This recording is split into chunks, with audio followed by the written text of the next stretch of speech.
Today I'll be comparing the Rimac Nevera with the back mono. We'll be discussing things such as what is better for price, which is the better all-rounder car, and which is easier to learn to drive. Anyways, let's start.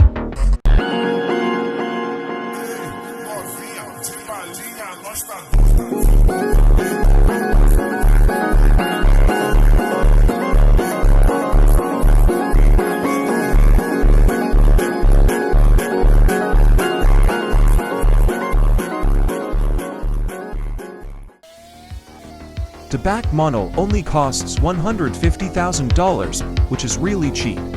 Meanwhile, on the other hand, the cheapest Rimac Nevera costs at least $6 million.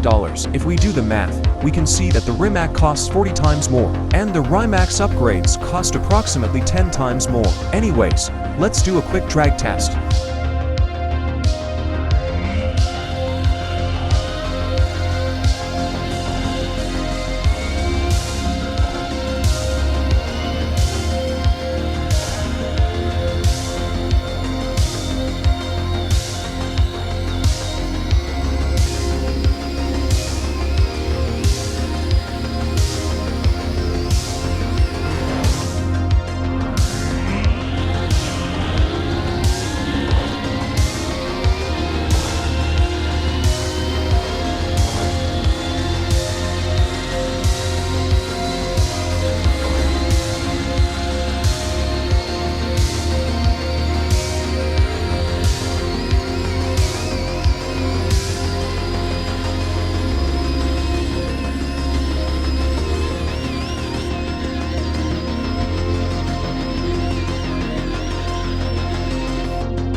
Anyways, now let's take the cars for a Grand Prix race.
I got to 39th even though I made a couple of mistakes. I mean, like, to 40 for a car that costs $150,000 is really good. On to the Rimac Nevera.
and I got to 26. That's good, but you do need to drive this a lot in order to get used to it. Anyways, what do I think of what car you should get? The back mono is 40 times cheaper than the Rimac and it's only 20 seconds slower in Grand Prix. If you want an all-rounder car, then obviously go for the Rimac. It's good in drag, highway and Grand Prix, the three main races. If you have just joined the game and had under 3 million, then I suggest going for the back mono. And since the performance isn't that different, you'll recommend buying limiteds and whatever cars you like until you slowly save up for the Rimac. The back mono is definitely easier to learn than the Rimac, like it'll only take you like 3 races or something to get used to it. Anyways, I'll be hosting Midnight Chaser giveaways in my Discord server, so maybe join it. Also make sure to like and subscribe for more videos. Peace out.